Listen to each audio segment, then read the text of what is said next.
What's up, geeks and gamers? It's Jeremy coming to you with another video, and today we are going to talk about the first look for G.I. Joe's Snake Eyes. Now, if you come to know this channel through my angry rants about Disney Star Wars and other things like that, you haven't seen anything yet, because as much as I love Star Wars, and I do, G.I. Joe is on another level for me. G.I. Joe defined my childhood. Snake Eyes is the most famous and popular G.I. Joe character of all time. And to see what looks to be the destruction of Snake Eyes as we know him is going to piss me off to another level. It's going to take me to another level. And I just don't even know what the hell is wrong with these people. These people are completely nuts. They're completely out of touch with everything that made this character what he has become for so many years. For what, 30 years? Snake Eyes has been the most dominant, the most prominent, the most popular G.I. Joe character. I have my 1985 version 2, which is the definitive version. He's actually got a rubber band that's completely worn out, and he's not in that great a shape, but I found him in a toy store about a year ago, and Joe collectors know. You know, we change rubber bands out, we change parts out, but I don't want to do anything to that character. I appreciate the condition he is in. G.I. Joe is really important to me. And if you want to talk about the live-action movies, while I didn't like the live-action movies, Rise of Cobra and Retaliation, there were elements that I did enjoy. And Snake Eyes and Storm Shadow, that dynamic was something that I greatly appreciated of those films. So even if I don't like those movies, those Snake Eyes, Storm Shadow moments are incredible. But moving forward, we have the Snake Eyes. We have the Snake Eyes solo film coming up with Henry Golding starring in the movie, and this guy continues to piss me off with everything he says about Snake Eyes because he does not understand this character at all. This dude is an idiot for the nonsense that he is spewing. Let's go back to Ray Park. I mean, Ray Park in Retaliation, in Rise of Cobra. What a phenomenal job he did as Snake Eyes. We didn't need to see his face. We've never needed to see Snake Eyes' face. We've only seen his face a few times, and it was brief, and it doesn't define who he is. It's not necessary to see his face to know his skin color or his race. None of that shit matters. And all of this woke bullshit coming out of Hollywood, they're gonna ruin one of the greatest characters ever if they continue to go down the path that it seems like they're going. If you're new here, subscribe to the channel, like the video, comment below, yada, yada, yada. You know the song and dance, but I have to ask you to do it because it's necessary. So here's Bounding into Comics. Drew Taylor, who's a fellow G.I. Joe fan like myself, does the article. And it says, G.I. Joe is being reintroduced to the big screen slowly, starting with the new Snake Eyes movie starring Henry Golding. The film appears to be the entry point to relaunch the G.I. Joe franchise. It will detail one of the origin of one of the most popular Joes ever, the silent ninja soldier hybrid himself, Snake Eyes. At a press conference in Japan, Golding described the film saying it's unlike anything people have ever seen. We are really starting a new timeline, a new franchise with the G.I. Joe universe. He added, to kick off with such a distinct and stylized film, I think it really sets the precedent for follow-up movies. Golding continued to allude that this would be a very different Snake Eyes, one that we'll see unmasked for the first time. We don't need a different Snake Eyes. Why would we need a different Snake Eyes? Unbelievable. We throw it back right to the beginning and see how he progresses to this most amazing character. But you said you're going to change him. For us to never really see what is beneath the mask, it always missed something.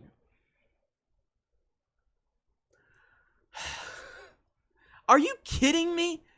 Does this guy have any concept of Snake Eyes? Snake Eyes is always seen as a weapon, almost as an inanimate object. What? But when you get to see someone's eyes, you get to see past their future, their personality behind it. Okay, does anybody remember that scene? I'm going to put the clip in this video. For him to say that line, what a fucking idiot. Does anybody remember that scene in Rise of Cobra? Again, not a good movie, all right?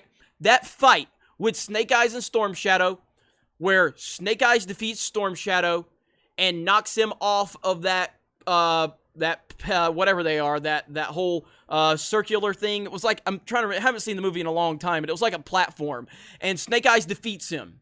And they have a history that's well documented in the movie. And Snake Eyes falls to his knees. And you can feel the pain in Snake Eyes in that moment. And I get more out of that than I got in an entire movie with Jake Skywalker in The Last Jedi. And he didn't have a fucking mask on, Henry Golding. That moment with Snake Eyes, you felt that as a Joe fan. You felt that because of the development of the character in that movie. And again, I didn't like the movie, but I love the Snake Eyes Storm Shadow dynamic. And when Ray Park falls to his knees, you can feel what Snake Eyes is going through. You can feel the weight of that moment.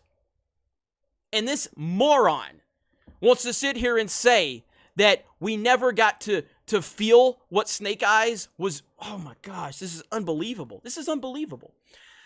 On February 4th, Golding posted a set photo on his Instagram page. It shows an unmasked Snake Eyes walking up the steps, approaching an ancient Japanese temple.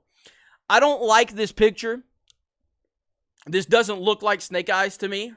I don't like that he doesn't have a fucking mask on. But this is where we're at, because we got to show that it's got diversity, everybody, because Snake Eyes is all about pushing identity politics. So frustrating. Longtime Joe fans know the painstaking care has been taken to ensure that Snake Eyes usually remains behind the mask.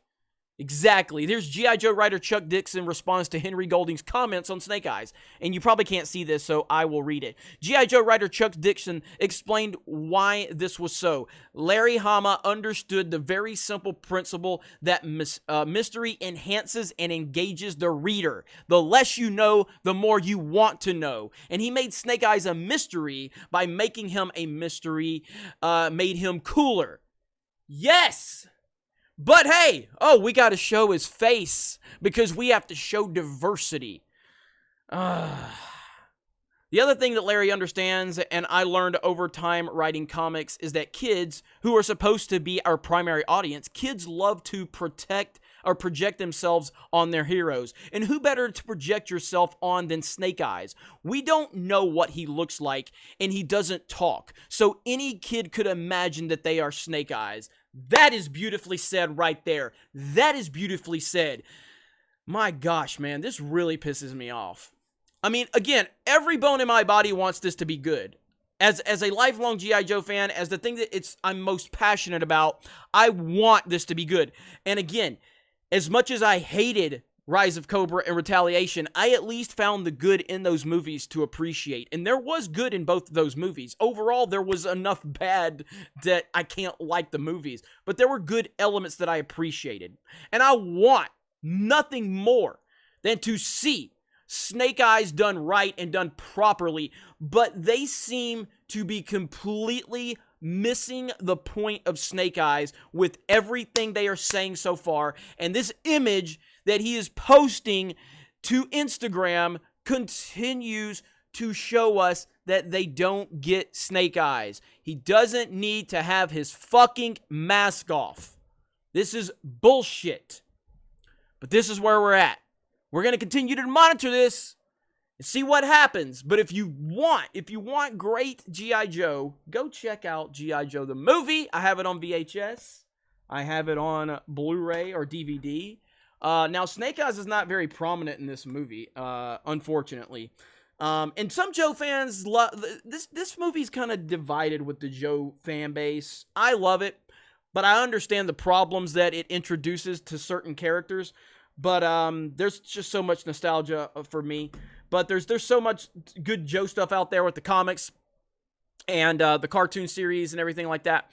And honestly, like I said, if you really want to really appreciate Snake Eyes as a character, go back and watch Rise of Cobra, because for all of its problems, and it has a lot of problems, Snake Eyes and Storm Shadow is fantastic. Ray Park should be Snake Eyes right now. Ray Park should be our Snake Eyes. He should not take his mask off. He should be a mute. He should be a trained military badass ninja. And we should be able to feel those emotions just like we felt when Snake Eyes defeated Storm Shadow in Rise of Cobra. Storm Shadow falls, and you see Snake Eyes fall to his knees, and you can feel the pain of that moment. You can feel the weight of that moment. That's what we should be getting. Not this bullshit where we're going to take his fucking mask off. Anyway, we'll see how this develops. I'm still going to hope for the best. I hope to hell I am wrong. I hope that this Snake Eyes movie blows my mind. I hope it becomes my favorite movie ever.